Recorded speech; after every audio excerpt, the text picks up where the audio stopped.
इधर प्रताप देखो, इधर देखो बेटा, इधर देखो। लो। जय करो। बस ठीक है, थैंक यू।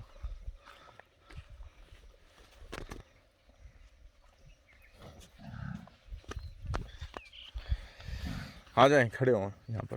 तो ये देखें, दिल्ली से चल कर के आए हैं आप? दिल्ली से? जी जी दिल्ली से आए हैं। तो आपने एक जो जानकारी दी वो बड़ी अच्छी लगी।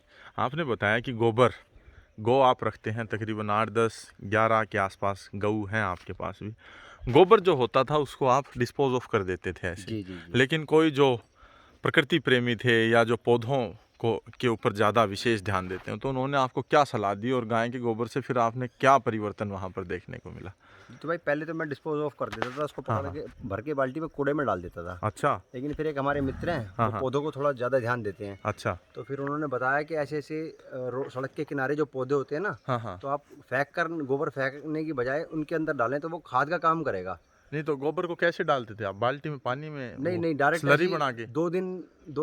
दो दिन का इकट्ठा करके बाल्टी में भर के मैं डालाता हूँ। फिर वो थोड़ा सा एक दिन में थोड़ा सूख सा जाता है। अच्छा। तो उसके बाद वो उसको गुड़ाई उड़ाई करके मट्टी में और अपना हिसाब से वो बना लेते हैं। तो पूरा वाकया बताएं कि सड़क के किनारे दोनों तरफ जो फुटपाथ था, जी जी जी कच्चा फुटपाथ जी जो जी था, जी वहाँ पर उन्होंने काफ़ी बार वृक्षारोपण करने का प्रयास किया, लेकिन वो पौधे जो थे वो विकसित नहीं हो जी पाते जी थे। जी जी जी। तो भाई क्या होता था, वो हर बार जब भी बारिश से पहले वर्षा आती थी उससे पहले वो रोड के दोनों तरफ तकरीबन 60 70 80 100 पौधे लगाते थे। हाँ हाँ। लेकिन उनमें से एक दो ही चल पाते थे, बाकी सब बेकार हो जाते थे पौधे। अच्छा हाँ हाँ। क्योंकि गर्मी के कारण कह लो या मिट्टी में उर्वरक ना होने के हाँ कारण हाँ। कह लो। हाँ हाँ। तो फिर उनको पता लगा कि भाई मेरे पास देसी गोवंश है। तो अच्छा। उन्होंने बोला कि आप गोबर इसका फेंकते हो हाँ हाँ। तो आप यहाँ पे डालो, यूज़ हो जाएगा। अच्छा। तो मैंने कहा ठीक है, अच्छी बात है भाई, मेरे को तो जाना ही है, तो मैं वहाँ ना जाके थोड़ा सा और आगे चला जाऊँगा। हाँ हाँ। तो मैं जाके डालने लगा। लेकिन धीरे धीरे धीरे धीरे तकरीबन हर साल 100 पौधे वो लगभग लगा देते थे। हाँ तो अभी तो कितने तकरीबन वहाँ पर अब स्थापित हैं पौधे? अब लगभग तकरीबन 300 400 500 के करीब पौधे रोड के दोनों तरफ हो दोनों गए हैं। तरफ हो गए हैं। उसमें नीम, पीपल, बड़ हाँ हाँ। और जामुन अच्छा। और गुड़हल अच्छा। और आपका शहतूत, हाँ हाँ। ये सब पौधे लगा रखे हैं। रोड के 500 700 पौधे हो गए हैं। अब बहुत पूरी बढ़िया, ग्रीनरी हो गई है वहाँ बहुत पर। बढ़िया।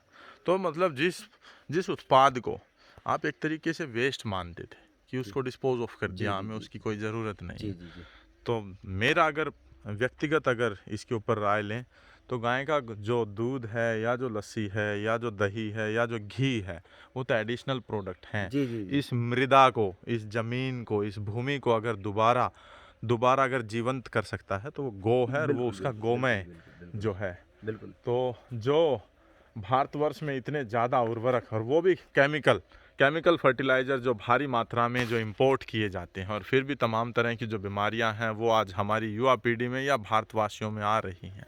प्रतिदिन अगर आप देखें तो हॉस्पिटल दिन प्रतिदिन हर नए नुक्कड़ नई जगह पर खुलते नज़र आ रहे हैं, क्योंकि हमारी जो आबादी है वो बीमार हो रही है। इसको अगर स्वस्थ रखना चाहते हैं तो बस एकमात्र आपके पास जो संसाधन है वो ये है, गोबर। तो ये देखें, गाय का गोबर है, इसी से आप अपनी बंजर होती हुई इस भूमि को दोबारा से इसमें प्राण फूंक सकते हैं। तो ये देखें, एक और युवा साथी है जी। छोटे भाई नमस्ते। नमस्ते सर। नमस्ते नमस्ते मेरे भाई।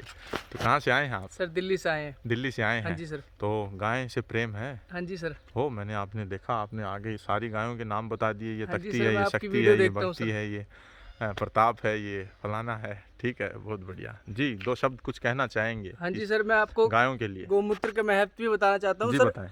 दूध जो सर हर कोई पीता है, और जो दूध पीने वाली जब तक गाय घर में होती है हाँ हाँ। उसको सब अपने घर में रखते हैं। अच्छा। हमारे यहाँ पर और हमारे घर के पास भी आपको हरियाणा भी और थारपारकर अच्छी ब्लड लाइन की और अच्छे हाँ हाँ। कैरेक्टरिस्टिक की गाय घूमती फिरेंगी जो अच्छा, वृद्ध अच्छा। अवस्था में है। हाँ, वृद्धावस्था में तो है। मैं ये बताना चाहता हूँ, जब तक दूध तो उसका इम्पोर्टेंस है ही। है। दूध तो एक मतलब एक ठीक है, बोनस हो गया। उत्पाद जैसे है, दिवाली पे हाँ हम ठीक है, हाँ। उसका जो गोमूत्र है वो उससे भी ज्यादा उपयोगी है। हम्म। मतलब इस धरती पे जो 3 प्रकार के रोग हैं, वात, पित्त और कफ, हम्म। अगर कोई औषधि है जो तीनों का नाश कर सकती है वो गोमूत्र ही है। हम्म। इसमें जो हमारी खेती के लिए भी ये बहुत ज्यादा उपयोगी है और हम्म। हमारे लिए भी। तो मैं तो इसीलिए आया हूँ, मैं तो यहाँ पे आपसे गोमूत्र भी लेकर जाऊंगा। जी जी जी जरूर जी और जरूर। बहुत से लोगों को मैं बताता हूँ हाँ हाँ। जो थोड़े ज्यादा पढ़ लिख गए हैं, हाँ हाँ। वो कहते हैं कि गोमूत्र तो वेस्ट है। हाँ ये क्या गाय गोबर करते रहते हो, गाय तो गोबर ये गोमूत्र, गोमूत्र ठीक वेस्ट है, है। इस तरह से तो मैं माहौल उन्हें बनाते बताना हो। चाहता हूँ जी। कि जब एक माँ का जन्म होता, एक बच्चे का जब जन्म होता है, हाँ तो उससे पहले तो जब माँ दूध नहीं देती, हाँ हाँ। उससे पहले जब बच्चे का जन्म होती है वो दूध छोड़ना शुरू कर देती है। हम्म। तो उसी हिसाब से जो गाय है वो अपनी प्रकृति के लिए और हमारे लिए जो भी चीज दे रही है हाँ हाँ। वो हमारी माँ है, तो वेस्ट कैश क्यों देगी हमारे को। जी जी जी। और आजकल जो लोग हैं वो भैंसों की तरफ ज्यादा जा रहे हैं, जी। और जबकि भैंसों से हमारे स्वास्थ्य में लोग कहते हैं कि हम तो 3 पीढ़ी से भैंस का दूध पी रहे हैं, घी खा रहे हैं, हाँ। हमारे कोलेस्ट्रॉल की दिक्कत हो रही है। हाँ। तो मैं कह रहा हूँ घी जो देसी घी बोला जाता है वो गाय का घी बोला जाता है। जी। गाय का घी अगर तुम जिंदगी भर खाओगे तो कोलेस्ट्रॉल, ट्राइग्लिसराइड, आर्थराइटिस, किसी भी तरह के रोग नहीं होंगे। और तो ये जो चीज़ें हैं बहुत बढ़िया। और बताएं, और 2 बातें अगर आप बताना चाहें, कोई संदेश गायों के प्रति समाज को देना चाहें, या इनके किसी उत्पाद के ऊपर देना चाहें, और या सर मैं भारतीय बताना चाहता हूँ संस्कृति पर देना कि चाहें। मैं शहर में रहता हूँ पर मैं 2-3 प्रोडक्ट मैं घर में भी बनाता हूँ। जी। हमने धूपबत्ती बना रखी है गाय के गोबर की, अच्छा और धूपबत्ती और घनजीवा अमृत और अच्छा। सजीवा अमृत अच्छा हमने घर पे पौधे लगा रखे हैं उनके लिए, अच्छा। और गोलाइन बना रखा है, हाँ हाँ। और घर के उपले अच्छा घर के लिए। तो ये जो घन जीवामृत और ये जब आप पौधों में डालते हैं तो हाँ उसमें जी। कुछ आपको यस अच्छे सर, रिजल्ट, अच्छे उसकी परिणाम देखने उत्पत्ति को बहुत मिले? अच्छी होती है, और अच्छा। उसकी जो ग्रोथ होती है वो नॉर्मल पौधे नॉर्मल से? के अच्छा अकॉर्डिंग अच्छी होती है। अच्छा अच्छा ये तो भाई कलर में ही फर्क होता है। अच्छा, उस पौधे हाँ, के उस पौधे कलर में ही फर्क पत्ते होता है। में, हाँ, फूल हाँ, में, बिल्कुल, हर बिल्कुल चीज ये। में चटकीला चमकीला हाँ, रंग चमकीला देखने को थोड़ा एक मिलेगा। चमक होती है उस पौधे के पत्तों के अंदर। जी जी। एक नॉर्मल जो पौधा होता है हाँ, हाँ, उसके पत्तों में, और एक गाय के गोबर से, गोमूत्र से जीवामृत बना के आप उसमें डालोगे हाँ, तो हाँ। उसमें और उसमें आपको अलग ही फर्क देखते हुए नजर आ तो जाएगा। क्या चाहे- संदेश आप देना चाहते हैं कि ये जो केमिकल फर्टिलाइजर, यूरिया, सर- डीएपी, ये जमीन में आज हम बीजते हैं, और जी, आपने सर, देखा मैं होगा आपको कि जब कृषि का समय आता है, निकट आता है, जी। जैसे सरसों बोनी है, जी। डीएपी नहीं मिल रहा है, किसानों को मार धाड़ मच रही है कि लाइन लगी डीएपी हुई है। नहीं मिल जी, रहा जी, है, जी। डीएपी दिलवाओ सरकार।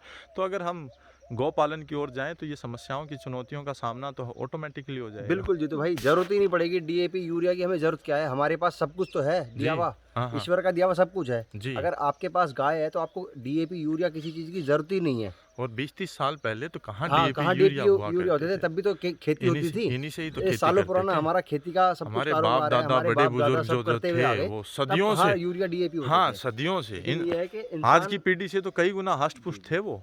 जी अपने ट्रैक से हट गया है इंसान, हाँ, हाँ। और गलत जगह पे चला गया है। पश्चिमी सभ्यता की ओर थोड़ा ध्यान ज्यादा है लोगों जी का। जी जी। तो पीछे ले नहीं, सब अभी कुछ- काफी अच्छी लहर है। जी जी जी। जो हम कोरोना- बॉलीवुड का एक तरफा जो बॉयकॉट देख रहे हैं, जी, वो जी, जी। यही इशारा कर जी, रहा है जी। कि हमें पश्चिमी सभ्यता ज्यादा न पढ़ाएं। ना पढ़ाएं, सही अगर बात है एक जी, बूते से ज्यादा अगर आप पश्चिमी सभ्यता हमारे ऊपर थोपेंगे तो हम आपका बहिष्कार कर देंगे। जी जी जी। खुशी होती है आपको यस सर। बॉलीवुड का जब बॉयकॉट होता है तो? जी सर। जी जी जी। तो फिर एक बार युवा साथी जो लंबा सफर तय करके यहाँ तो तक सर आए, एक बात बताऊं, जो बताएं। ये जो इधर आ हमारा जाए। हाँ, इधर जो आ ये जाए। बढ़ता जा रहा है हाँ, हाँ, इतना हाँ। पोल्यूशन, इसका भी जो ये है, हाँ हाँ। ये गौ माता जो है ये हमको, ये ही एक ऐसी चीज है जो विश्व गुरु बना सकती है। जी। और इसके गोबर में इतनी ताकत है हाँ, हाँ। कि ये हमारे ईंधन और हमारे व्हीकल को बायोगैस बनाकर हम इसको चला सकते हैं। जी। और राजीव दीक्षित जी यही कहते थे हाँ कि दिल्ली में, IIT दिल्ली में इसका प्रशिक्षण किया जा चुका है, हाँ हाँ। पर इसको लागू इसलिए नहीं करती कि सरकार को इसका टैक्स नहीं मिलेगा, जी इसलिए इसको लागू नहीं किया जा सकता। जी जी जी। कि सारी जो हमारी वो है वो जी। टैक्स के ऊपर है, जो हमारी सरकार की जो मेन वो है। जी जी जी जी। और आजकल जो, अभी मैं कुछ दिन पहले उसमें कॉन्वर्सेशन में गया था, वो एक MLA थे, तो उन्होंने बताया कि अब हमारा गांव जो है अब बहुत तरक्की पर है, कि हमारे गांव में इंग्लिश मीडियम स्कूल है, और हमारे ईख के गन्ने को हाँ, हमारे यहाँ पर हमने मैन्युफैक्चरिंग लगवाई है DAP खाद की। तो मैं वहाँ पर कुछ नहीं बोला, तो अब मैं बोलना चाहता हूँ, तो उससे हमारा खेत और ज्यादा खराब हो रहे हैं। खराब होने वाला है, खराब होने जो वाला हम, जो ये प्रकृति है, हाँ हाँ। ये हमें प्रकृति की देन है। अब हम इसको कुछ केमिकल डालेंगे तो खराब होएगी, और ये भी हमें प्रकृति की देन है। ये हमें बचा सकती है और कोई नहीं बचा सकता। जी जी जी। पर आजकल लोग जो ज्यादा आकर्षित होते हैं वो होते हैं विज्ञापनों से। विज्ञापनों उसने से। दिखा दिया भाई इसको डालो और गन्ना निकले लठ बराबर। हाँ हाँ हाँ। तो बस वही चाहिए हमें तो। भाई बहुत बढ़िया, बहुत बढ़िया। ये देखें, युवा साथी हैं, इन्होंने बड़ी अच्छी संक्षिप्त शब्दों में अच्छा संदेश दिया है कि ज़्यादा विज्ञापनों से भ्रमित होने की आवश्यकता नहीं है, अपना स्वयं विवेक जो है वो प्रयोग करना सीखें। और एक बार जब कभी भी कहीं किसी प्रश्न पर अटकें तो ये देखें कि प्रकृति, अगर हम मानव ना होते तो प्रकृति उसको कैसे करती, और तो सर, वही उसका समाधान इसका है। जी जो सबसे ज्यादा नुकसान हुआ है वो प्रकृति को जो नुकसान हुआ है ना वो मानव की वजह से हुआ है। जी। अगर जानवरों को और प्रकृति को छोड़ दो ना हाँ हाँ 10 साल के लिए, ज्यादा नहीं, बस ये बहुत अपने बहुत आप। बहुत ज्यादा बिल्ड कर देंगे। जी जी जी। और भगवान एक दिन ने सोचा होना है, होगा। एक दिन होना है जिस दिन हाँ जी। इंसान इस धरती पे से लुप्त होगा ना, उस दिन उस प्रकृति दिन अपने आप प्रकृति अपने कैप्चर आप ही रिकैप्चर कर बहुत कुछ लेगी। बन जाएगी। ये एक छोटा आदमी सा सोचता है कि हम प्रकृति की वजह से कि हम नहीं होंगे तो प्रकृति कुछ नहीं होगी। जी जी जी। पर हम जिंदा है तो प्रकृति की वजह से जिंदा है। लोग सोचते हैं कि हम सीमन नहीं करवाएंगे तो गाय गाभिन नहीं होगी। हाँ जी, हाँ जी। अरे ये तो नंदी का कार्य है, प्रकृति हाँ ने जी। उसका ये काम तो नंदी को दिया, इंसानों को प्रकृति थोड़ी दिया ना है, दिया पर है। आजकल हर चीज आर्टिफिशियल करने लगे हैं। जी हमारे घर में फ्रिज मटके का पानी पीना चाहिए, हाँ हाँ पर आपका लोग कहते हैं मटके का पानी कौन पिएगा। ठंडा हर चीज चाहिए, कृत्रिम चिल्ड चाहिए चाहिए। आजकल। चिल्ड चाहिए। और आइसक्रीम राजीव चाहिए दीक्षित जी उनको। ने बताया 103 रोग होते हैं ठंडा पानी पीने से। जी जी जी और जी। आजकल तो बच्चा सोता भी है, और पहले बच्चा होते थे, हाँ। आपको पता होगा कि उसको वो पानी भी पीता था तो बट उसको हाँ हाँ कुएं का पानी पीता था और किसी तरह के उसको रोग नहीं या होता कोई किस और रोग उसमें कुएं में मेंढक वेडक सब तैरते थे और कोई रोग नहीं होता कोई था। रोग नहीं होता और था। आजकल छोटा बच्चा पैदा होती है उसको आरओ का पानी चाहिए, हाँ हाँ और जब भी डिस्टिल्ड उसको पानी चाहिए। इतने रोग होते हैं जी, कि जी। आए दिन वो डॉक्टर की मोटी मोटी फीस भरता है। जी जी। वाटर सप्लाई का पानी चाहिए तो क्लोरीन हाँ उसमें जी। डालेंगे, फलां डालेंगे, लेकिन डबल फिर डिस्टिल्ड वाटर पीते हैं आजकल। जी जी जी जी। तो ये देखें युवा साथी जो है बारीकी से अपने चारों तरफ क्या हो रहा है उसको अनुभव करते हैं, तो अच्छा तजुर्बा इन्होंने बताया। तो लंबा सफ़र तय करके आप यहाँ तक पहुँचे तो आपका बहुत बहुत धन्यवाद। Thank you very much. Thank you. Thank you sir. Thank you.